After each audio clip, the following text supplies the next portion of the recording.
ভিন্নমত দমনের মাধ্যমে ক্ষমতায় টিকে ছিল আওয়ামী লীগ বলছেন আইনজ্ঞরা। সংবিধান সংশোধনে সতর্ক থাকার পরামর্শ। বিপদসীমার উপরে তিস্তার পানি, নিম্নাঞ্চল প্লাবিত। লালমনিরহাট ও নীলফামারীতে পানিবন্দী প্রায় 50,000 মানুষ। সেতুর অভাবে মুন্সিগঞ্জে দুর্ভোগে লাখো মানুষ। নির্মাণ কাজের মেয়াদ শেষে কাজ হয়েছে মাত্র 50%, দুর্নীতির অভিযোগ। এবং ভারতে রফতানির খবরে বেড়ে গেছে ইলিশের দাম, প্রতি মনে বেড়েছে 10,000 টাকা। রপ্তানিকারকদের বিরুদ্ধে সিন্ডিকেটের অভিযোগ।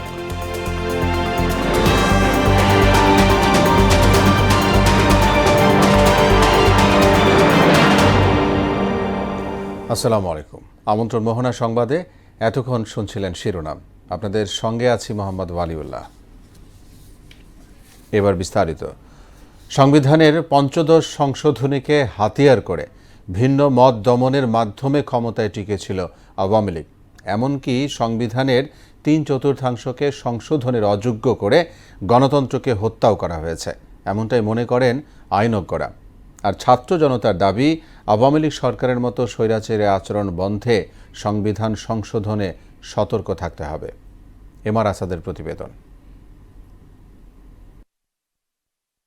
১.৫ দশকের বেশি সময় ক্ষমতা কুক্ষিগত করে দুর্দমনীয় স্বৈরাচারে পরিণত হয় আওয়ামী লীগ সরকার। এক্ষেত্রে তাদের প্রধান হাতিয়ার ছিল সংবিধান। জনগণের মৌলিক অধিকার আর নিরাপত্তার নিশ্চয়তা দেয় যে গ্রন্থ, তাকে বানানো হয় ক্ষমতার পালাবদল রুদ্ধ করার ঢাল হিসেবে।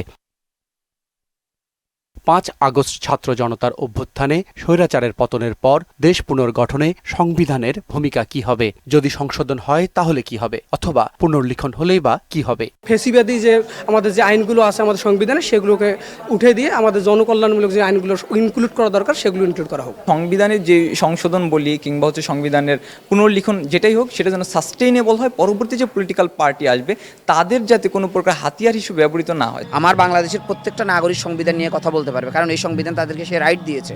ঢাকা বিশ্ববিদ্যালয়ের সমাজবিজ্ঞান বিভাগের শিক্ষক সামিনা লুৎফার মতে, ক্ষমতার পালাবদল গণতান্ত্রিক পদ্ধতিতেই হওয়া উচিত। এটা একটা সংসদীয় গণতন্ত্র, তাহলে এখানে অবশ্যই একটি নির্দিষ্ট ইন্টারভ্যাল বা নির্দিষ্ট সময় পর পর সরকারটা বদলাতে হবে। প্রত্যেকবার এরকম গণ আন্দোলন করে হাজার মানুষের প্রাণ দিয়ে তো এটা হতে পারে না, এবং এটার ব্যবস্থা সংবিধানেই থাকতে হবে। সুপ্রিম কোর্টের সাবেক রেজিস্ট্রার জেনারেল ইকতাদার আহমেদের মতে, সংবিধানের বিস্ফোরা পঞ্চদশ সংশোধনী। পঞ্চদশ সংশোধনী প্রবর্তনের মধ্য দিয়ে এই সংবিধানটাকে হয়েছিল একদলীয় সরকারের দীর্ঘদিন ক্ষমতায় থাকার একটা হাতিয়ারে পরিণত করা হয়েছে। পঞ্চম সংশোধনী, সপ্তম সংশোধনী, তারপরে হচ্ছিল একাদশ সংশোধনী, যে শাহাবুদ্দিন সাহেবের যে কর্মরত প্রধান বিচারপতির নেতৃত্বাধীন যে অস্থায়ী সরকার, এগুলোকে বৈধতা দেওয়া হয়েছিল। কিন্তু ওই বৈধতা দেওয়ার পথ এখন রুদ্ধ। তাহলে আগামীতে যারাই ক্ষমতাসীন হবে তাদের প্রথম কাজ হচ্ছিল এই পঞ্চদশ সংশোধনীটি বাতিল করা। বর্তমান প্রেক্ষাপটে সংবিধানের ৩/৪ সংশোধন করার উপায় নেই। এ নিয়ে ১৫০ অনুচ্ছেদের ব্যাখ্যা দিলেন সাবেক জেলা জজ ইকতাদার আহমেদ। সংবিধানের প্রথম ভাগ, দ্বিতীয় ভাগ, তৃতীয় ভাগের সকল অনুচ্ছেদ, সংবিধানের ১৫০ অনুচ্ছেদ এবং সংবিধানের মৌলিক কাঠামোগত যে বিধানাবলী আছে, এগুলো সংশোধন অযোগ্য করা হয়েছে। তো সংশোধন অযোগ্য করার কারণে দেখা যাচ্ছে যে সংবিধানের 4 ভাগের 3 ভাগই সংবিধান। রাজনৈতিক দলের মতামত ছাড়া সংবিধান সংশোধন হলে এর বৈধতা প্রশ্নের মুখে পড়তে পারে বলে মনে করেন তিনি। তাদের থেকেও একটা অঙ্গীকার নেবেন যে এই সরকারের কার্যকলাপকে তারা বৈধতা দান করবেন। এমআর আসাদ, মোহনা সংবাদ, ঢাকা। তিস্তা নদীর পানি বিপদসীমার উপর দিয়ে প্রবাহিত হচ্ছে। গতকাল 2 সেন্টিমিটার উপর দিয়ে প্রবাহিত হওয়ায় পানিবন্দী হয়ে পড়েছে প্রায় 25,000 পরিবার। টানা বৃষ্টি ও উজানের ঢলে লালমনিরহাটের নিম্নাঞ্চলে বন্যা পরিস্থিতি সৃষ্টি হয়েছে। চরম দুর্ভোগে দিন কাটছে সেখানকার বাসিন্দাদের। এদিকে নীলফামারীর ডালিয়া পয়েন্টে তিস্তা নদীর পানি বাড়ায় গৃহবন্দী প্রায় 10,000 পরিবার।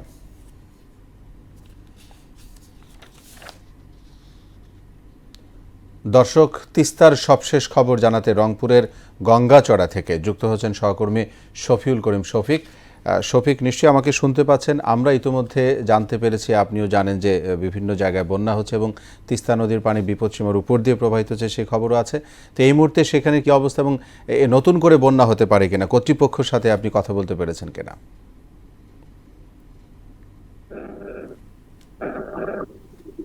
ওলিউল্লাহ, এখন কিন্তু কাছে রংপুরের যে গঙ্গাচড়া উপজেলার এই নদীর তীরবর্তী এলাকায়, এখানে কিন্তু গতকাল রাত থেকে, গভীর রাত থেকে হঠাৎ করে পানি কমা শুরু করেছে।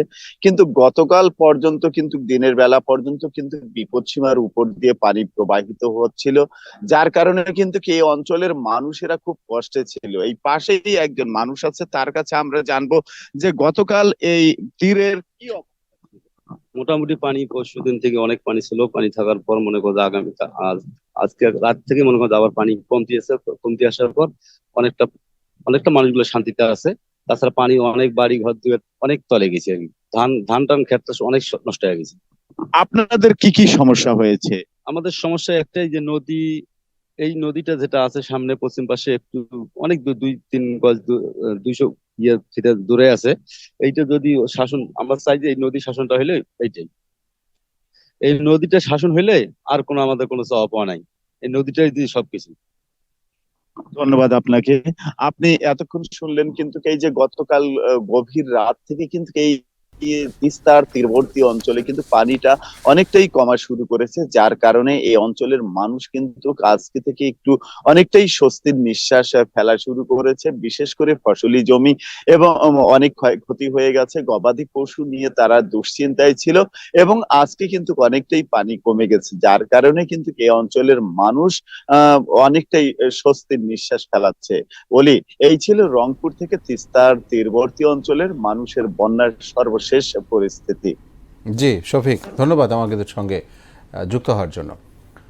অবহেলা উদাসীনতায় দেশজুড়ে ভয়াবহ রূপ নিচ্ছে ডেঙ্গু পরিস্থিতি। বেশিরভাগ রোগী জটিল উপসর্গ নিয়ে হাসপাতালে ভর্তি হচ্ছেন। রোববার সকাল পর্যন্ত 8 জনের মৃত্যুর খবর জানিয়েছে স্বাস্থ্য অধিদপ্তর। এ অবস্থায় মশা নিধন ছাড়া কোনোভাবেই পরিস্থিতি নিয়ন্ত্রণে আসবে না বলে মনে করছেন চিকিৎসকরা। আরও জানাচ্ছেন উষা ফেরদৌস। কয়েক বছর ধরে এডিস মশার বিস্তার রোধ করে ডেঙ্গু নিয়ন্ত্রণ বা প্রতিরোধে সরকারের উদ্যোগ সফলতার মুখ দেখেনি, বরং সমালোচনার মুখে পড়েছে। গত বছর ডেঙ্গুতে 1,500-এর বেশি মানুষ প্রাণ হারায়। গত 28 দিনে ডেঙ্গুতে আক্রান্ত হয়ে মৃত্যু হয়েছে 67 জনের। এবছরও মশা নিয়ন্ত্রণের দৃশ্যমান কোনো পদক্ষেপ চোখে পড়েনি। সিটি কর্পোরেশনের যারা ওই যে কি কয় ওই যে পাকিং টেকিং করে যে ওগুলা ওরকম আমার এই সপ্তাহের মধ্যে চোখে পড়ে নাই। আব্বু বাড়ির দিকে তো আমি মশারি টাঙাইতে ভুলে গেছিলাম। হাসপাতাল জুড়েই সাদা মশারি আর আক্রান্ত রোগীদের ক্লান্ত মলিন মুখ। গত 5 মাসের তুলনায় এ মাসে ডেঙ্গু আক্রান্ত হয়ে রোগীর সংখ্যা ক্রমাগত বাড়ছে। আমরা অনেক সচেতন থাকি, সচেতনের পরও এরপর মনে করেন একটু ডেঙ্গু কিভাবে যে কামড়ায় এটা বুঝতে পারি না। 3টা নর্মাল নিয়েছি ওই আপনার কিনা এই স্যালাইন নেওয়ার পরে ডেঙ্গু কমতে আসছে না। নরসিংদী বলে প্রায় বাসায় বাসায় ডেঙ্গু হচ্ছে। যেসব রোগীদের জটিলতা কম তাদেরকে বাড়িতেই চিকিৎসা দেওয়া হচ্ছে। ডেঙ্গুর কারণে যদি কারো রক্তক্ষরণ হয়, যদি কারো নাক দিয়ে রক্ত পড়ে বা মুখ দিয়ে রক্ত পড়ে, পায়খানার সাথে যদি রক্ত যায় অথবা প্রস্রাবের সাথে যদি রক্ত যায়, কিছু কিছু ক্ষেত্রে পেশেন্ট প্রেশার কমে যাওয়ার কারণে সিনকোপের মতো হয়, পড়ে যায়। অনেক ক্ষেত্রে দেখা যায় চেস্ট পেইন হয়, শ্বাসকষ্ট হয়। এগুলো যদি হয় তাড়াতাড়ি ইমিডিয়েটলি যেন হসপিটালে আমরা ভর্তি হয়, সেরকম অ্যাডভাইস দিয়ে ওই রোগীগুলো ছেড়ে দিই। মশা নিয়ন্ত্রণ কোনো অসম্ভব ব্যাপার নয়, শুধু প্রয়োজন সবার সম্মিলিত অংশগ্রহণ। যারা এফেক্টেড হয়েছে তাদেরকে যদি আমরা অ্যাপ্রোপ্রিয়েটলি চিকিৎসা করতে পারি, তাদেরকে যদি একটা আইসোলেট করতে পারি, তাহলে তাদের থেকে ডিজিজটা অন্যদিকে ট্রান্সমিট হওয়ার সম্ভাবনাটা কমে যায়। এডিস মশাকে যদি আমরা কন্ট্রোল করতে পারি তাহলে আমাদের সাইকেলটা পুরোটাই ব্রেক হয়ে যাবে, তখন সেক্ষেত্রে আমাদের কন্ট্রোলটা আরো ইজি হয়ে যাবে। বাংলাদেশের মতো পৃথিবীর কোনো দেশেই ডেঙ্গুতে এত মৃত্যুর রেকর্ড নেই। অসচেতনতার কারণে রোগীদের দেরিতে হাসপাতালে ভর্তি হওয়া এর অন্যতম কারণ বলে মনে করছেন বিশেষজ্ঞরা। উষা ফেরদৌস, মোহনা সংবাদ, ঢাকা। ময়মনসিংহেও বাড়ছে ডেঙ্গু রোগীর সংখ্যা। সেখানকার ডেঙ্গু পরিস্থিতি জানবো আমাদের সহকর্মী রুবায়েত বাপ্পির কাছ থেকে। বাপ্পি যোগ দিবেন আমাদের সঙ্গে। ডেঙ্গু পরিস্থিতি এই মুহূর্তে কেমন, হাসপাতালে কতজন রোগী ভর্তি আছে, এই তথ্যগুলো সহ চিকিৎসকরা কি বলছেন, বিষয়গুলো আপনার কাছে জানতে চাই বাপ্পি।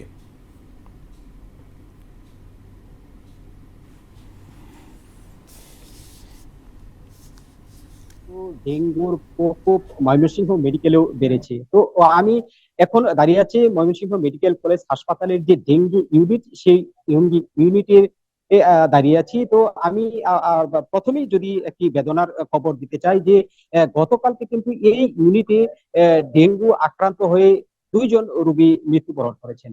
তো আমরা হাসপাতাল সূত্রে যেটি জানতে পেরেছি যে বিকেল 3টা নাগাদ মুস্তফা নামে একজন 65 বছর বয়স্ক পুরুষ যার বাড়ি হালুয়াঘাটে, তিনি মারা গেছেন এবং রাত 9টা নাগাদ নাসিমা আক্তার নামে 35 বছর বয়সী একজন নারী, তিনি এই ইউনিটে চিকিৎসাধীন অবস্থায় আইসিইউতে নেওয়ার পরে কিন্তু মারা গেছেন, যার বাড়ি গফরগাঁও উপজেলার পাগলা থানায়।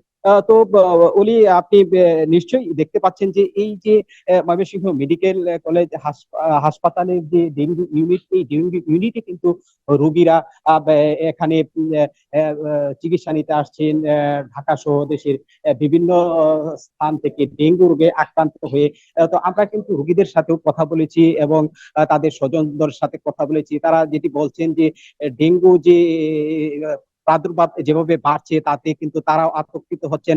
তবে চিকিৎসকরা যে বিষয়টি বলেছেন যে আতঙ্কিত না হয়ে সচেতন হওয়ার জন্য তারা বলেছেন। তো এই যে ডেঙ্গু রোগের যে বিস্তার, সেই বিস্তারের জন্য কিন্তু চিকিৎসকরাও সবাইকে সচেতন হওয়ার পরামর্শ দিয়েছেন। তো আজকে পর্যন্ত ময়মনসিংহ মেডিকেল কলেজ হাসপাতালে কিন্তু 32 জন ডেঙ্গু রোগী চিকিৎসা নিচ্ছেন, তার মধ্যে 30 জন পুরুষ এবং 27 জন পুরুষ এবং 5 জন মহিলা রয়েছেন। অলি, এই ছিল আমার কাছে ময়মনসিংহ থেকে ডেঙ্গু নিয়ে সর্বশেষ। অলি।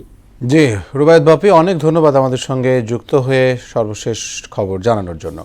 মুন্সিগঞ্জের মোল্লাবাজার সেতুর অভাবে প্রায় 10 লাখ মানুষ প্রতিনিয়ত দুর্ভোগে পড়েছে।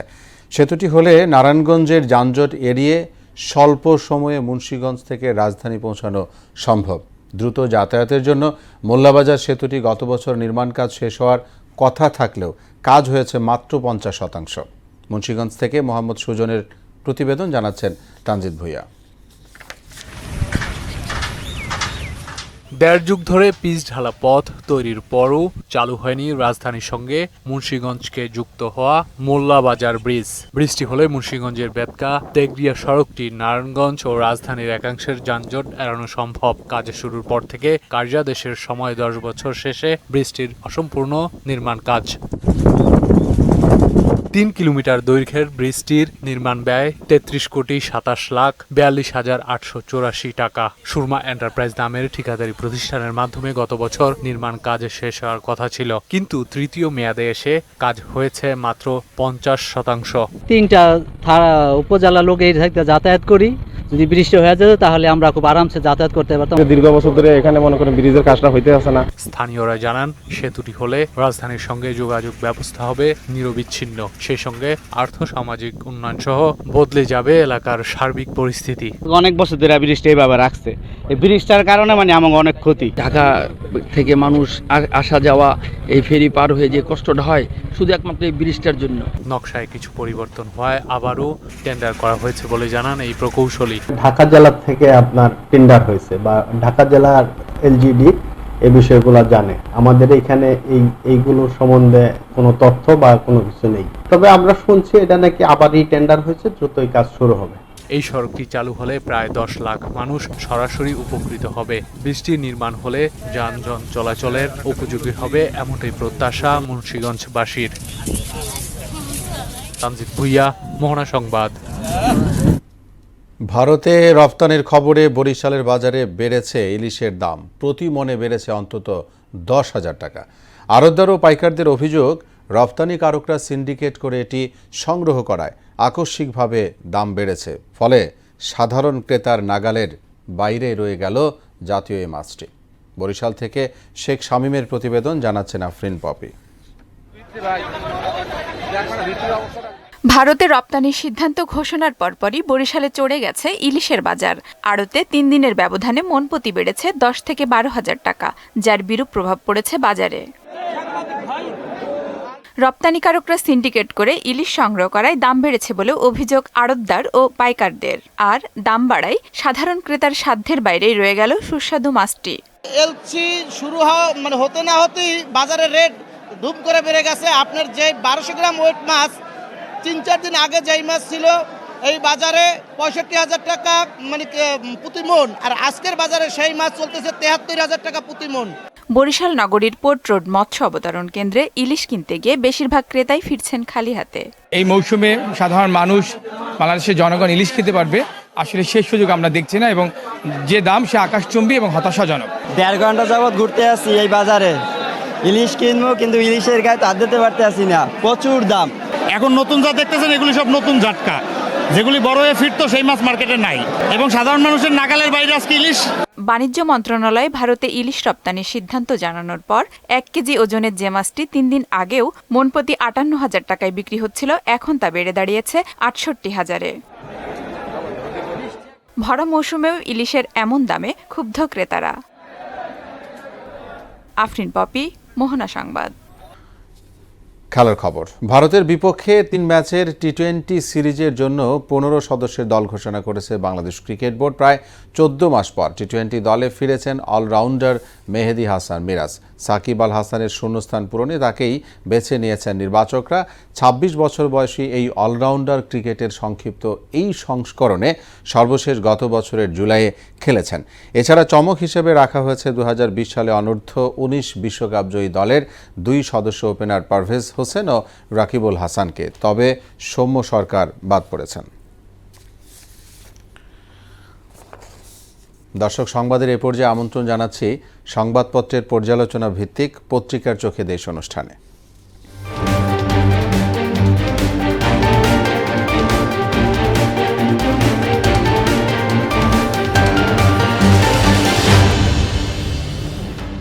আলোচনায় আজকের অতিথি মোহনা টেলিভিশনের বিশেষ প্রতিনিধি জনাব রেজা খান। রেজা খান, আপনাকে স্বাগত স্টুডিওতে।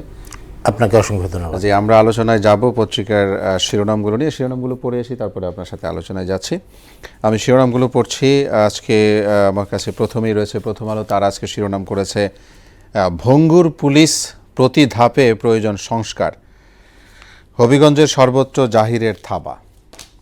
দৈনিক ইত্তেফাক, গণমাধ্যম, স্থানীয় সরকার, শিক্ষা ও স্বাস্থ্য সংস্কারেও কমিশন শিগগিরই। আগের 6টির পূর্ণাঙ্গ কমিশন আজকালের মধ্যে। বিমান হামলা নিহত হাসান নাসরুল্লাহর মরদেহ উদ্ধার। সমকাল, নতুন দল গঠনের পথে অভ্যুত্থানের নেতারা, মধ্যপ্রাচ্যের সংঘাতে নতুন স্ফুলিঙ্গ, 5 বছরে 2.5 লাখ কোটি টাকার ঋণ পুনঃতফসিল। রয়েছে বাংলাদেশ প্রতিদিন, তারা শিরোনাম করেছে সর্বাত্মক যুদ্ধের মুখে মধ্যপ্রাচ্য। মানে শেষ পর্যন্ত এমনও হতে পারে যে মধ্যপ্রাচ্যের যুদ্ধ হয়তো এর মাধ্যমে শুরু হতে পারে।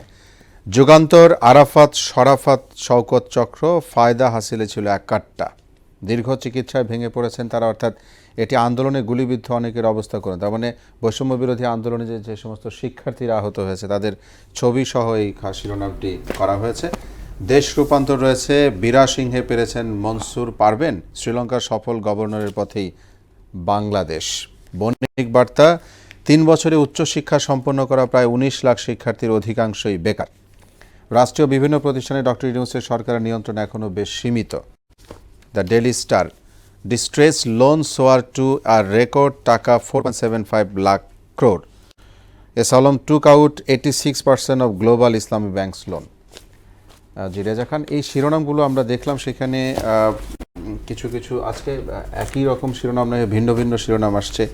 আমরা দু একটি শিরোনাম নিয়ে প্রথমে আপনার কাছে আসতেছি। প্রথম আলো একটা শিরোনাম আমার কাছে মনে হলো, যেটা আপনার কাছে যেতে চাই প্রথমে, সেটি হচ্ছে যে ভঙ্গুর পুলিশ, প্রতি ধাপে প্রয়োজন সংস্কার। অর্থাৎ এই ভঙ্গুর পুলিশ যে শব্দটা এবং সংস্কার, এই দুটো শব্দকেই খুব কঠিনভাবে মনে করা হচ্ছে যে পুলিশি ব্যবস্থা সেটা ভঙ্গুর হয়ে গেছে এবং সেখানে সংস্কার প্রয়োজন। আপনার বিশ্লেষণ জানতে চাই। গেল 15 বছরে পুলিশে নিয়োগ হয়েছে প্রায় 1,20,000 এবং এখানে বরাদ্দ বেড়েছে আপনার 433% মতো। গেল 15 বছরের সিনারিও এটা। কিন্তু এই যে বরাদ্দ বেড়েছে 443%, 1,20,000 নতুন পুলিশ নিয়োগ দেওয়া হয়েছে, কিন্তু আপনি পুলিশ কি পেশাদার হয়েছে? পেশাদার হয়নি। সেখানে কি দেখেছি আমরা?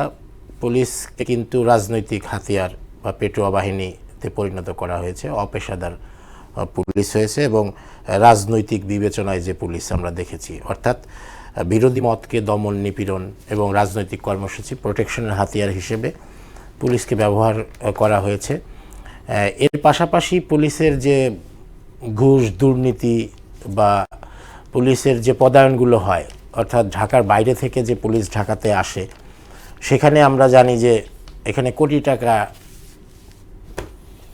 অর্থাৎ দিয়েও একটা পুলিশকে টাকার বিনিময়ে বড় পোস্টে নিয়োগ দেওয়া হয়। মেট্রোপলিটনে নিয়ে আসা আচ্ছা, হয়। তার মানে এখানে খুব স্পষ্ট করে দুটো বিষয় উঠে আসলো। নাম্বার ওয়ান, যেটি আপনি বলছিলেন যে পুলিশকে একটি মানে রাজনৈতিক একটি ছত্রছায়া নিয়ে যাওয়া হয়েছে, সেটি একটি।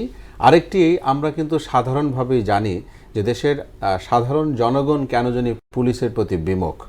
এটি কিন্তু পুলিশের প্রতি বিমুখ এই কারণে, কারণ তারা তো, এবং পুলিশ বাহিনীতে ঢোকার সময় তারা দেখা যায় চাকরিতে টাকা দিয়ে ঢুকতে হয়, সেখানে তাদের এই টাকাগুলো ওঠানোর জন্য তাদের একটা তাড়া থাকে, তারা ঘুষ দুর্নীতির সঙ্গে জড়িয়ে পড়ার কারণে মানুষকে হয়রানি করে, এবং রাজনৈতিক হয়রানি তো আছেই।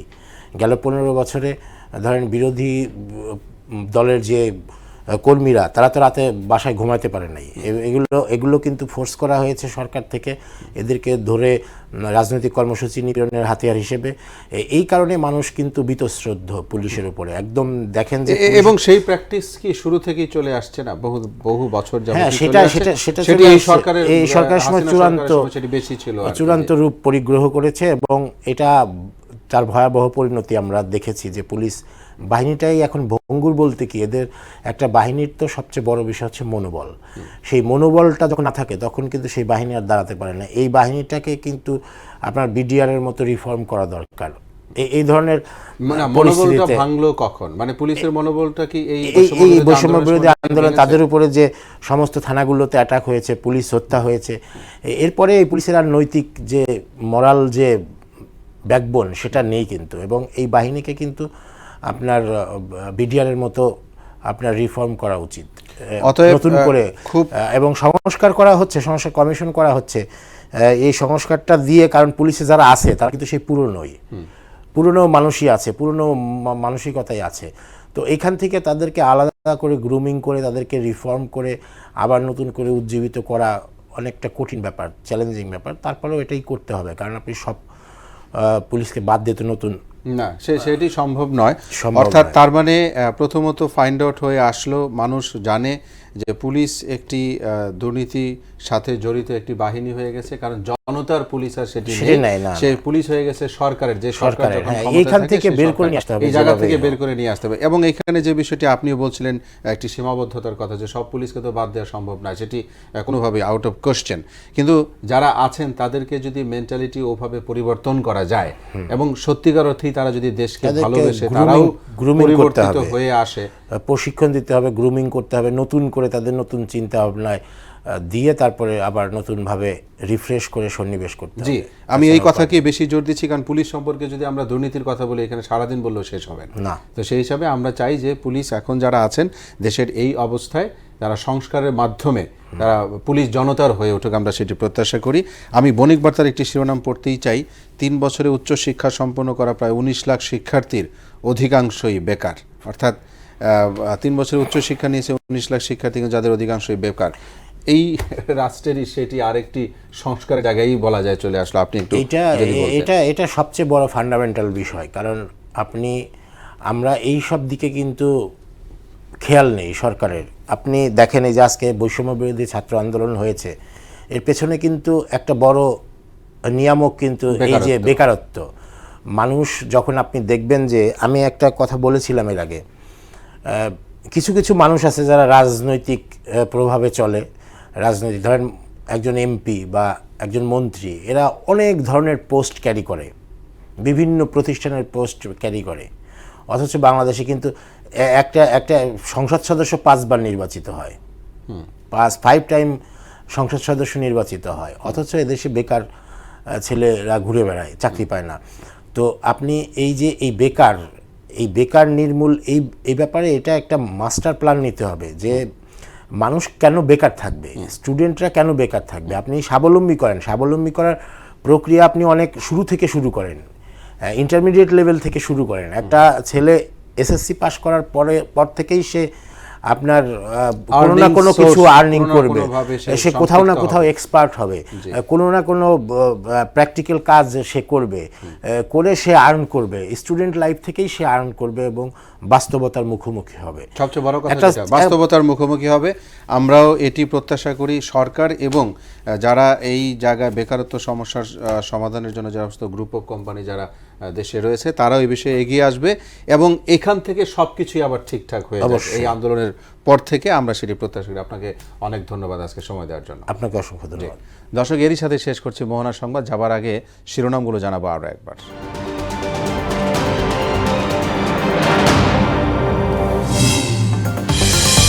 ভিন্ন মত দমনের মাধ্যমে ক্ষমতায় টিকেছিল আওয়ামী লীগ বলছেন আইনজ্ঞরা।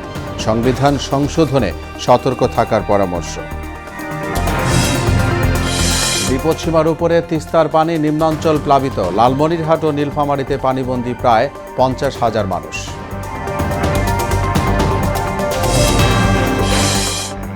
সেতুর অভাবে মুন্সিগঞ্জে দুর্ভোগে লাখো মানুষ।